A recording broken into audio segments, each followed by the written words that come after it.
আসসালামু আলাইকুম রহমতুল্লাহি ওয়া বারাকাতুহু। তো আমি এখানে আমানুল্লাহ বিন ইসমাইল কত বড় মিথ্যাবাদী তার তার প্রমাণ দিব। তার একটা ভিডিও আপলোড করা আছে রিয়েল তাবলিকে 24 ফেব্রুয়ারি 24 যে বাবা তোমরা কোরআন বুঝবা না।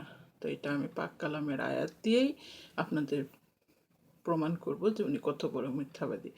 তার আগে মনে করেন আমাদের কিছু জিনিস জানতে হবে।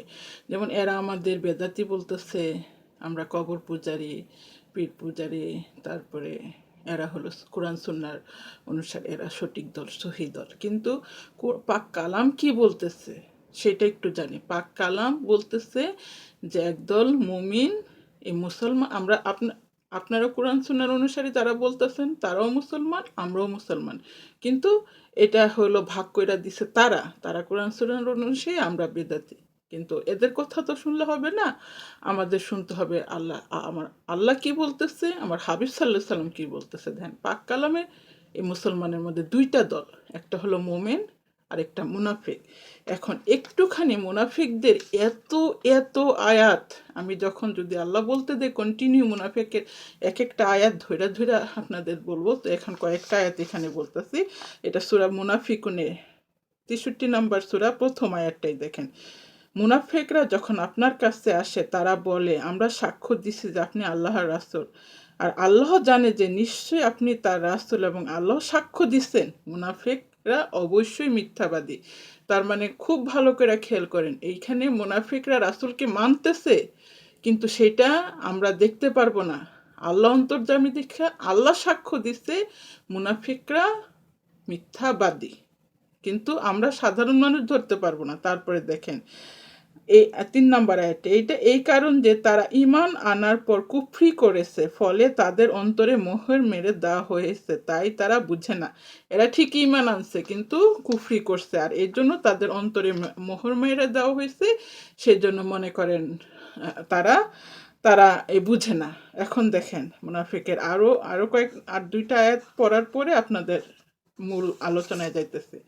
দেখেন আরেকটা কি বলতেছে, মুনাফিক নর এবং মুনাফিক নারী একে অপরের ন্যায়, তারা মন্দ কাজে নির্দেশ দেয় এবং ভালো কাজ থেকে বারণ করে। তারা বন্ধ রাখে নিজেদের হাত, আর তারা আল্লাহকে ভুলে গেছে, তাই তিনিও তাদের ভুলে গেছেন। নিশ্চয় মুনাফিকরাই হলো ফাসিক। এখানে দেখেন মুনাফিকদের বলল কুফরি করতেছে, মুনাফিকদের বলল মিথ্যাবাদী। তারপরে মুনাফিকরা আরেকটা আয়াত আছে মুনাফিকরা শয়তানের, মুনাফিকদের দৃষ্টান্ত শয়তান।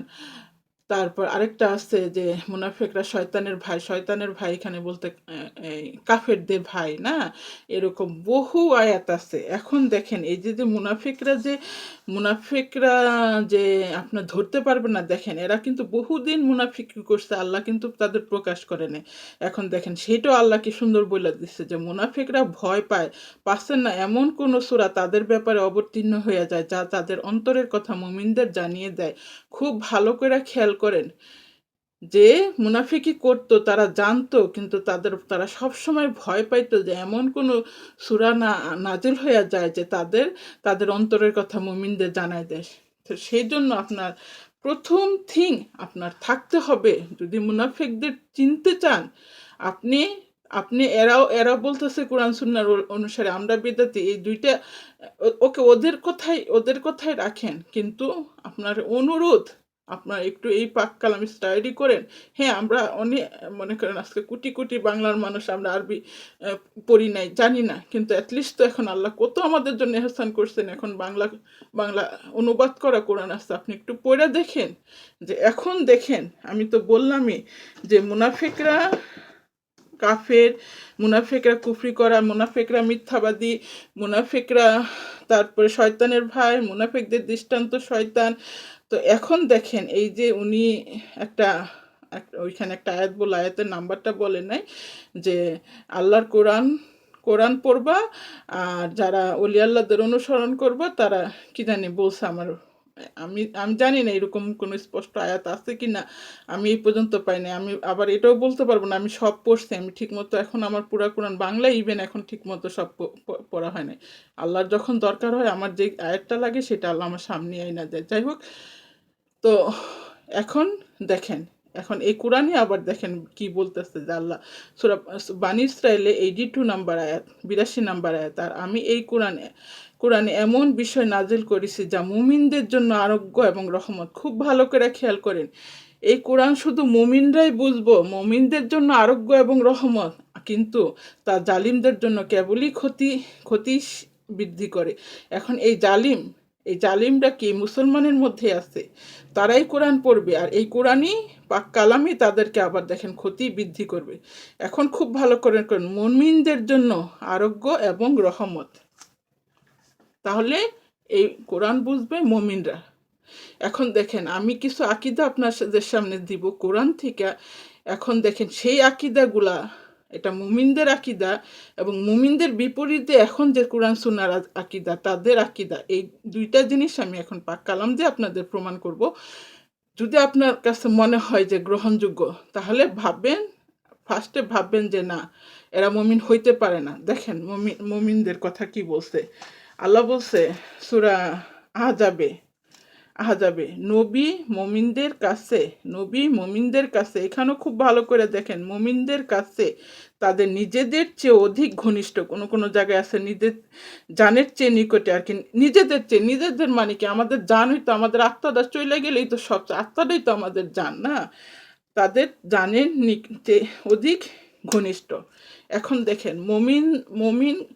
মুমিনদের আল্লাহ মনে করেন জ্ঞানী আপনাকে কারে বুঝবেন, জ্ঞানীদের একটা বুঝে, জ্ঞানী যারা বুঝে তারা বুঝে শুধু ইশারায়।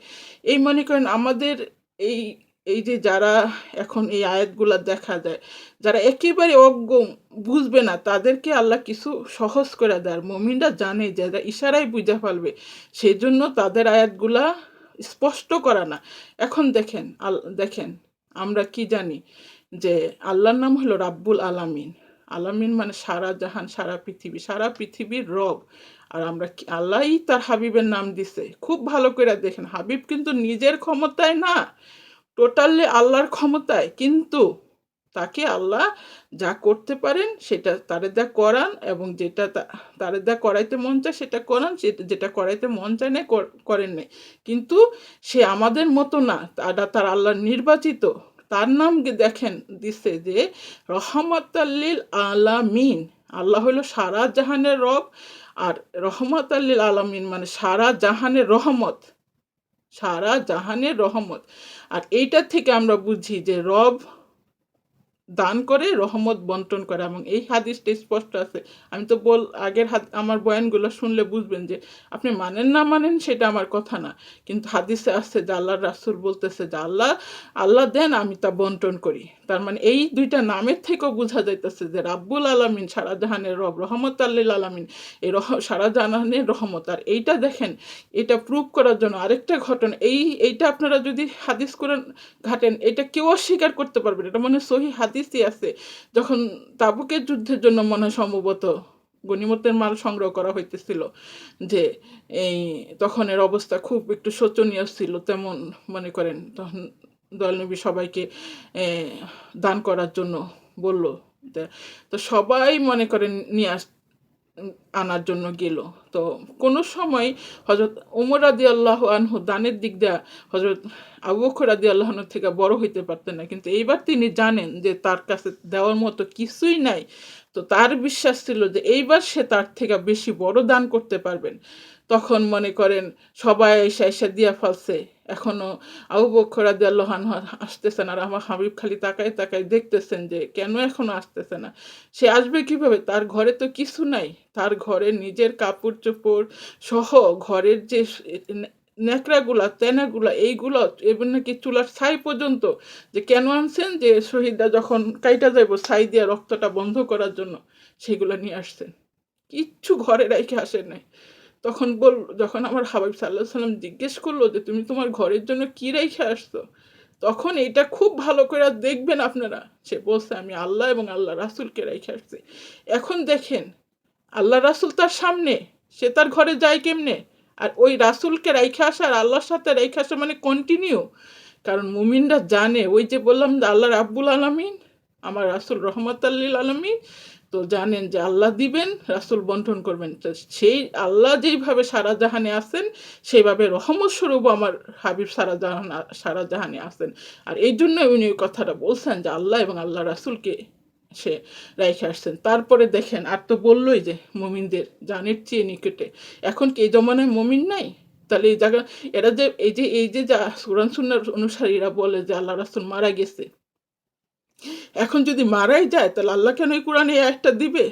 যে মুমিনদের জন্য, মুমিনদের তাদের জানের চেয়েও তাদের তাদের নিজেদের চেয়েও অধিক অধিক ঘনিষ্ঠ। কেন আল্লাহ এই আয়াত করবেন? কারণ আপনারা মুমিন আর মুনাফিকদের মধ্যে পার্থক্যই করতে পারতেছেন না। মুনাফিকরা তো এরা তো চাইবেই খালি কিভাবে রাসূলের মর্যাদা নিচে আনো, কিভাবে রাসূলকে কষ্ট দেওয়া যায়। এটা রাসূলের জমানায় ছিল যেসব তার জীবিতকালে আর কি, যখন সে আর কি মানবরূপী যেই যেই রূপটা তার মানব রূপে দিয়েছেন, মানব থেকে মনে করেন যে রূপটা সে তাকে আল্লাহ লয়ে গেছে। আর যেইটা ঘনিষ্ঠ হিসাবে মুমিনদের কাছে আছেন, যেটা রহমতাল লিল হিসাবে সারা জাহানে আছেন, সেই রাসূলকে একমাত্র মুমিনরাই চিনতে পারবে।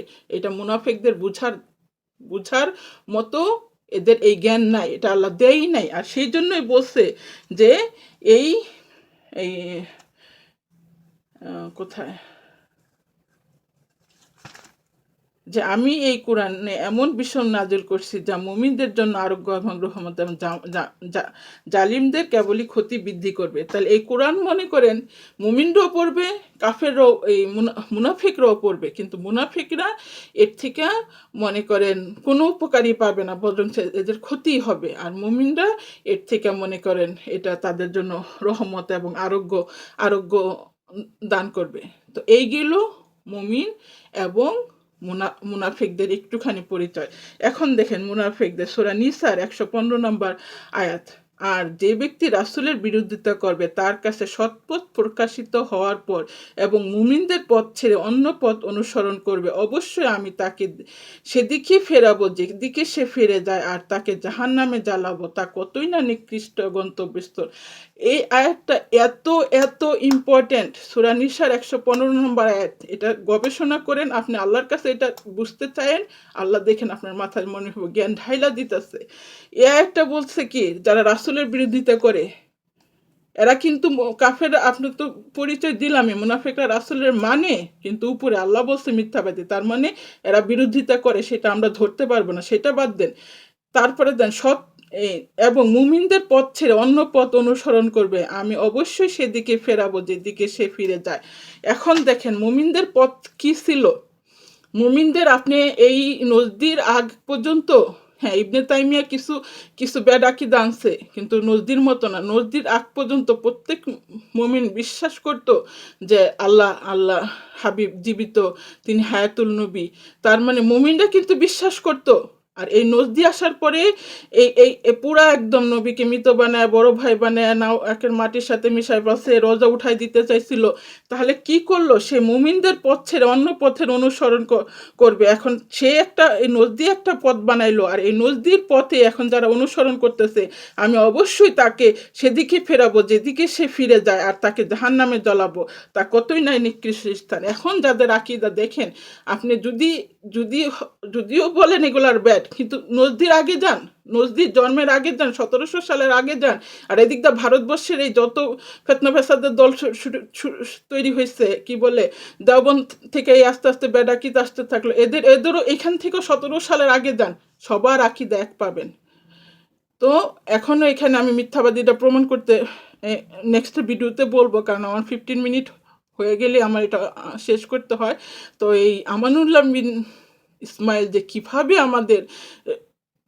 কিভাবে কোরআনের মিথ্যা কোরআনকেই মিথ্যা বানাই দিল, আপনি খালি সেটাই দেখাবো। একটু অবাক হয়ে দেখেন আর চিন্তা করেন, দল ছিঁড়া পায়রা দেন। আল্লাহ বলছে রাসূলের আনুগত্য করতে, মুমিনদের আনুগত্য করতে, কিন্তু ফিরে আসো যদি তোমাদের মধ্যে মতবিরোধ দেখা দেয়, তাহলে আপনারা ফিরে আইসা শুধু কোরআন হাদিস থেকে বা কালাম দিয়ে আপনাকে সত্যটা জানার চেষ্টা করুন।